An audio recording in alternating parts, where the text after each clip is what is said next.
Oh, my dear friend, pour yourself a cup of tea, settle into your favorite armchair, and let me share a tale with you.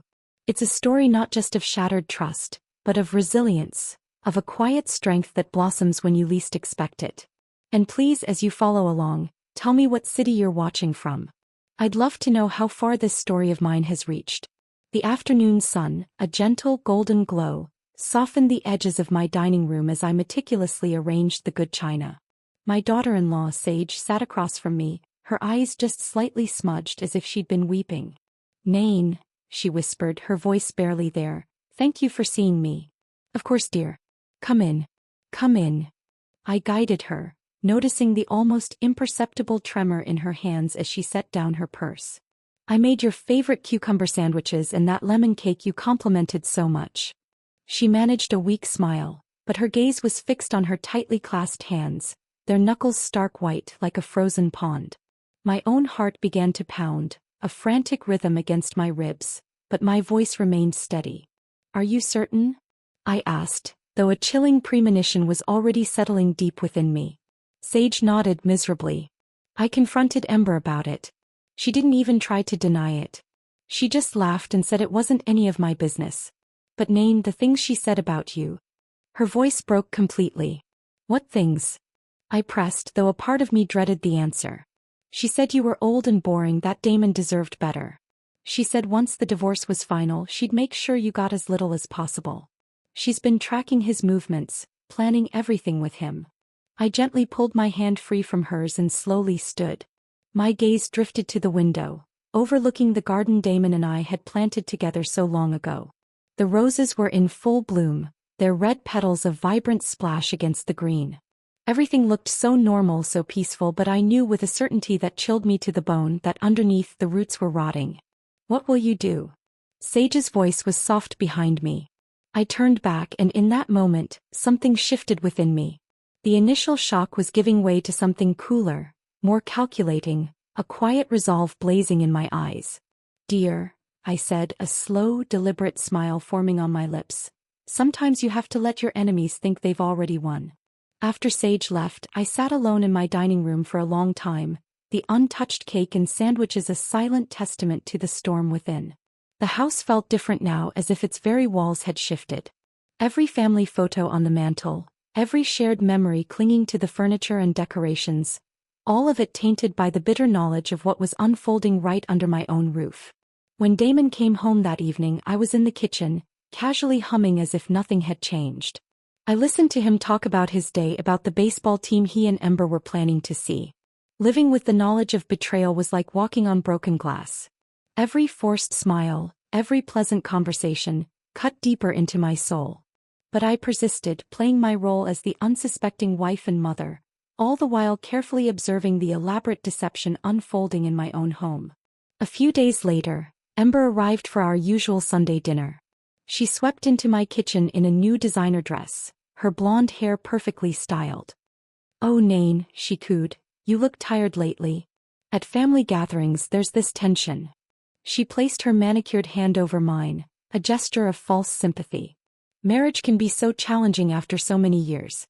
The spark just fades sometimes." I nodded thoughtfully, as if truly considering her words. You might be right. We have been going through a rough patch." Ember's eyes lit up with a satisfaction she tried to disguise as concern. "Have you considered counseling? Or maybe it's time to think about what would make you truly happy." She pushed a pamphlet for a luxurious retirement community across the table, one with manicured lawns and endless activities for active seniors. "It's about time he took responsibility for his choices," I replied, my voice steady. Ember transformed into the devoted wife, hanging on his every word, touching his arm constantly, laughing at his jokes with exaggerated delight.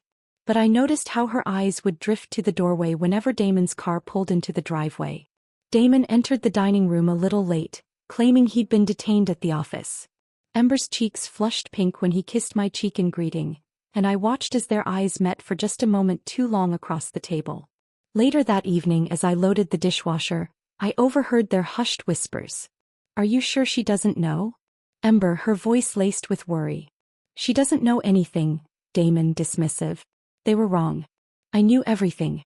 But I continued loading the dishwasher, humming softly to myself as if I didn't have a care in the world. The following week I made an appointment with my lawyer. Not the family attorney Damon and I had used for years, but a sharp woman named Patricia Chen, who specialized in complex divorce cases.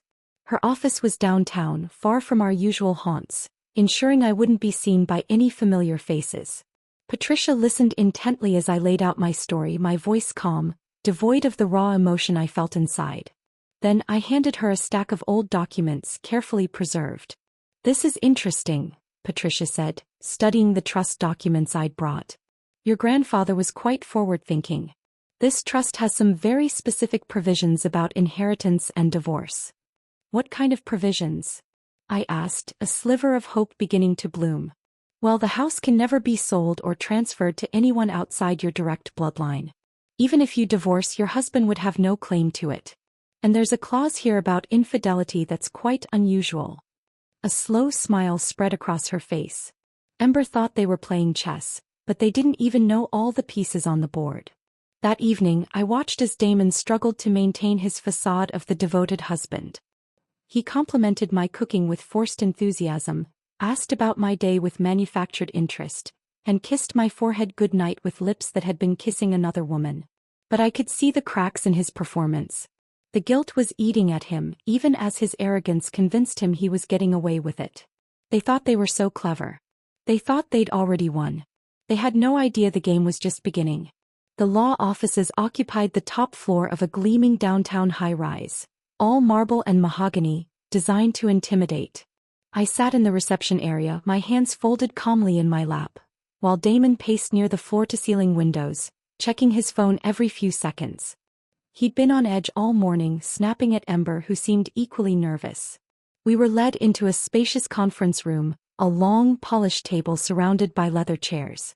Damon's lawyer, Mr. Patton, took his seat at the head, spreading documents across the polished surface with practiced efficiency. Damon sat to his right while I took the chair directly across from them. Ember and our son, Wade, positioned themselves at the far end of the table, close enough to observe, but removed from the main proceedings.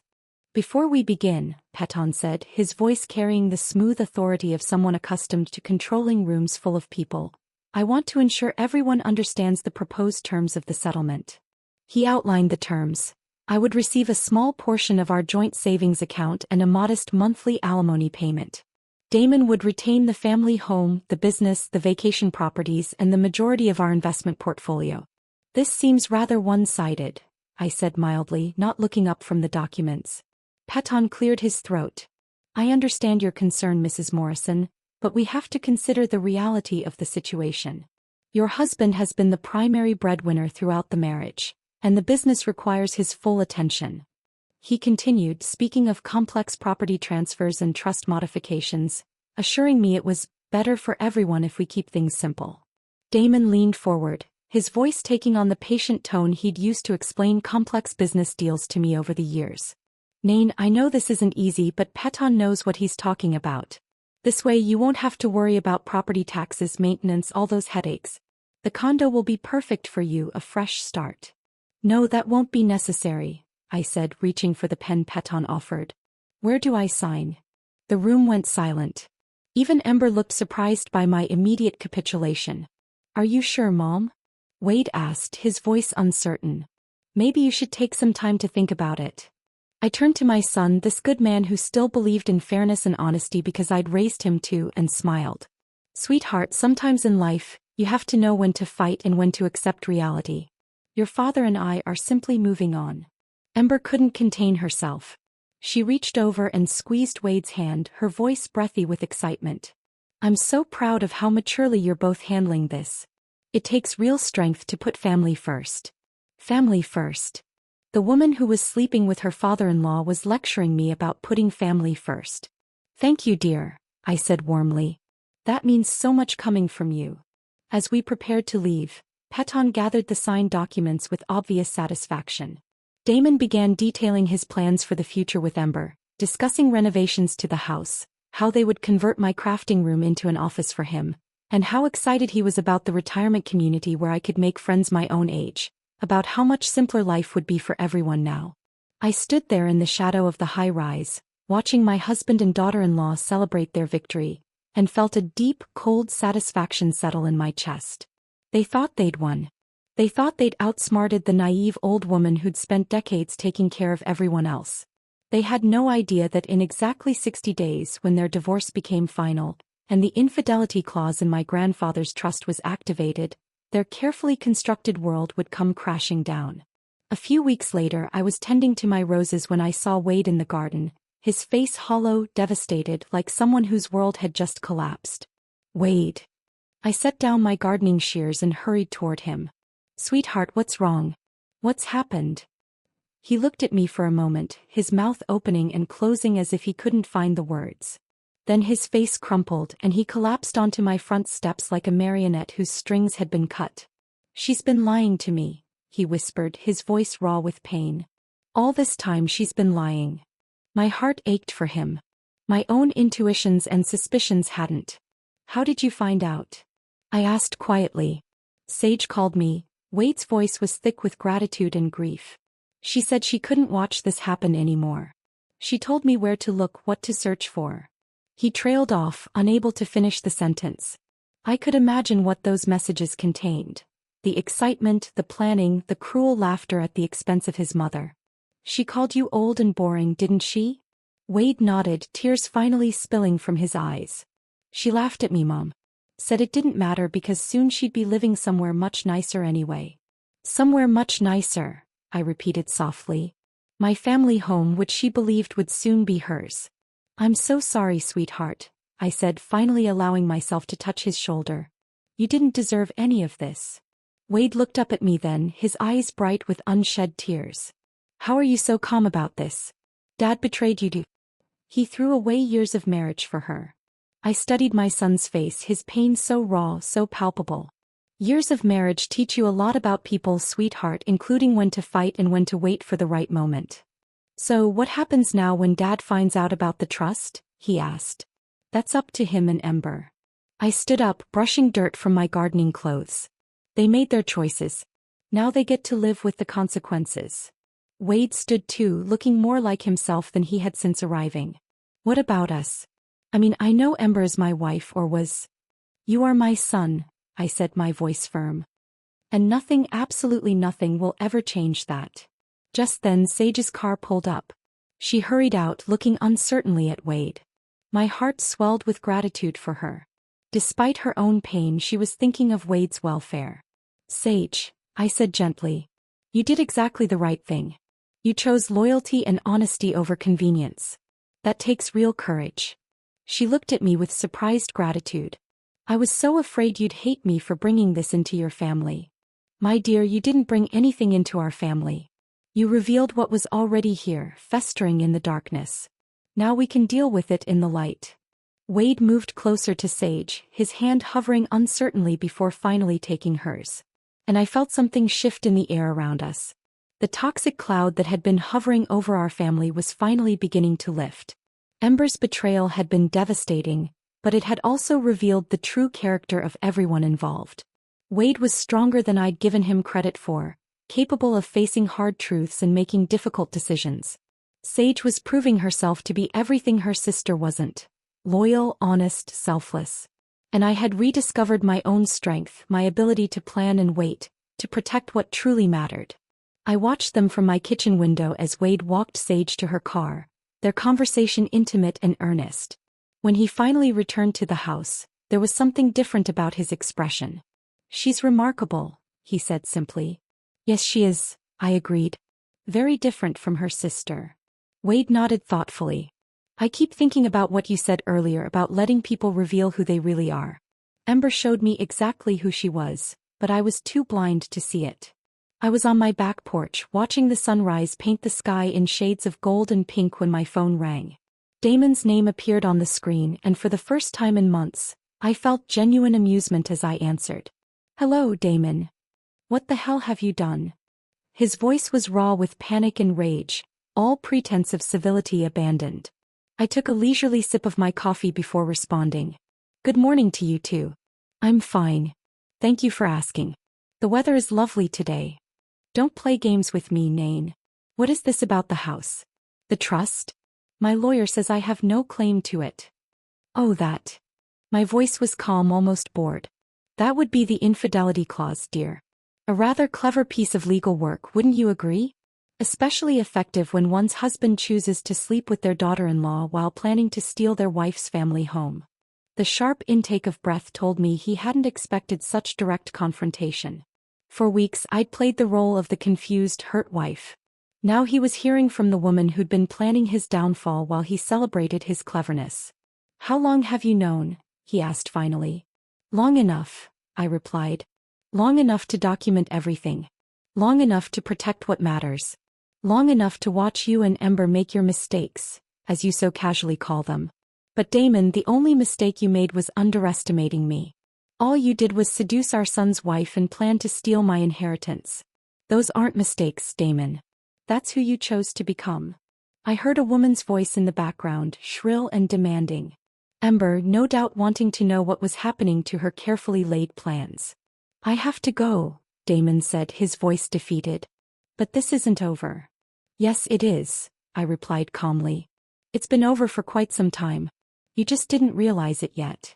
After hanging up, I sat back down and finished my coffee, a deep sense of peace settling over me.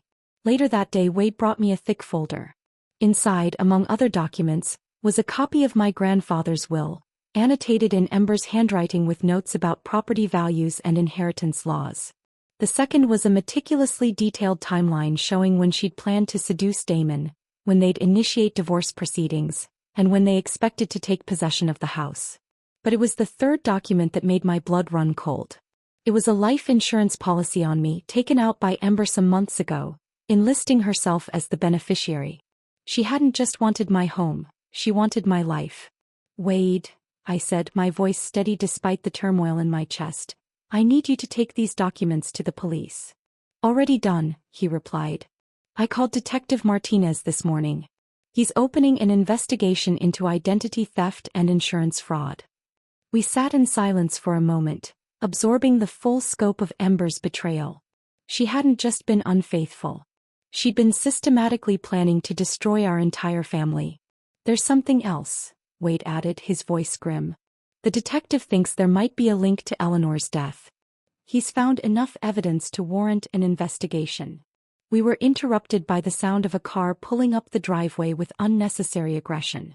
Through the trees I could see Damon's Mercedes followed by a small moving truck. Ember emerged from the passenger seat like a fury, her perfect facade finally cracking to reveal the calculating predator beneath. That's my cue to go inside, I said, standing. Wade, would you and Sage mind handling this? I don't think I can look at either of them right now. I went inside and watched from the kitchen window. I saw Wade and Sage step out, standing shoulder to shoulder to stop her advance. For a moment, the three of them formed a tableau. Wade and Sage united in their strength and integrity, Ember isolated in her rage and desperation. Get off my property, Wade said, his voice carrying an authority I'd never heard from him before. Both of you, you have 5 minutes to get in that truck and leave or I'm calling the police. Damon finally spoke, his voice tired and broken. Come on, Ember. It's over. But Ember wasn't ready to accept defeat. She spat venomous words at Wade, then at Damon before finally, with a frustrated shriek, she got into the moving truck. It pulled away, followed by Damon's car, leaving silence in their wake. Wade and Sage came inside, their faces pale but resolute. Wade sank into a chair. They're really gone. The house part is over, I corrected gently. But Ember still needs to face consequences for what she's done. The forgery, the fraud, possibly Eleanor's death. Justice moves slowly, but it moves. Sage curled up on the couch, looking younger and more vulnerable than her years. I keep thinking I should feel sorry for her. She's my sister after all, but I can't. She chose this path step by step, decision by decision. You don't owe her your sympathy, I assured her. You owe yourself peace. As we toasted to new beginnings, I felt the deep satisfaction of a battle well fought and won. Ember and Damon had tried to destroy everything I held dear, but in the end, they'd only succeeded in revealing what was truly precious. Some months later, I stood in my kitchen preparing Thanksgiving dinner.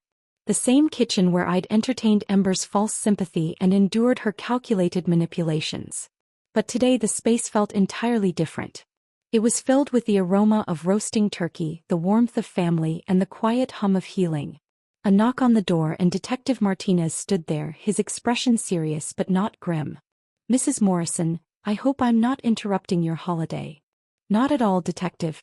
Please come in. Can I offer you some coffee?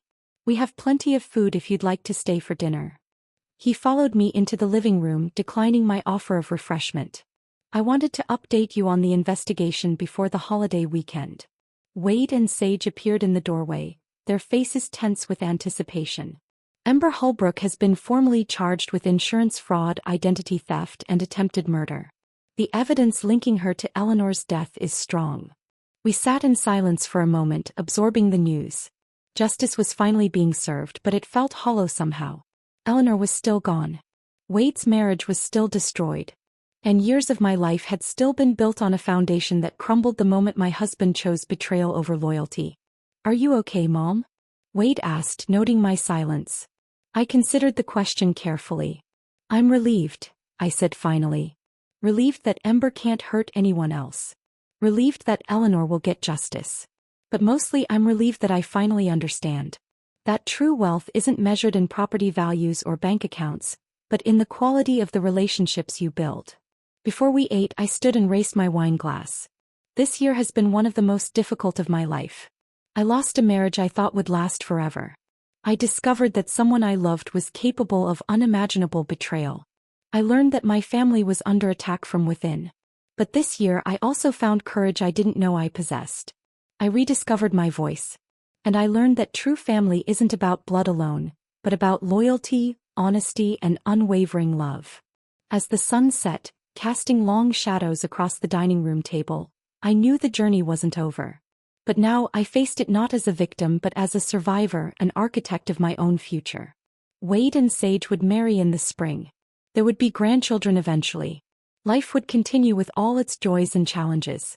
And because I finally understood who I was beyond being Damon's wife or Wade's mother, I was Naen Morrison, keeper of my family's legacy, protector of what mattered, survivor of betrayal, and architect of my own future. After dinner, as our guests prepared to leave, Patricia pulled me aside. "Have you given any thought to what you'll do with the downtown condo?" I smiled. "Oh, I have a plan, Patricia. A wonderful plan." Later, alone in my quiet bedroom, I opened my grandmother's old jewelry box.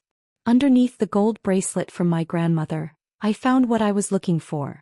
My original wedding ring, the simple gold band Damon had placed on my finger when we were both young and full of dreams. I held it up to the lamplight, studying the inscription inside, "Forever and always." Forever had lasted years. Always had ended the day he chose another woman over his family. But that didn't erase the good years, the love that had been real, even if it hadn't been permanent. I placed the ring gently back in the box and closed the lid. This house, my house, was more than just a structure. It was a sanctuary, a testament to resilience, a place filled with laughter and tears, joy and sorrow, but always, always love. I thought about my mother, who'd maintained it as a sanctuary when my father was overseas. I was part of a long line of strong women who'd protected what mattered, who'd faced adversity with grace and determination. Ember had tried to break that chain, but she'd only succeeded in forging it stronger. Tomorrow I would start planning the refuge for divorced women using the condo that was supposed to be my consolation prize. Next month I would help Wade. My story was far from over.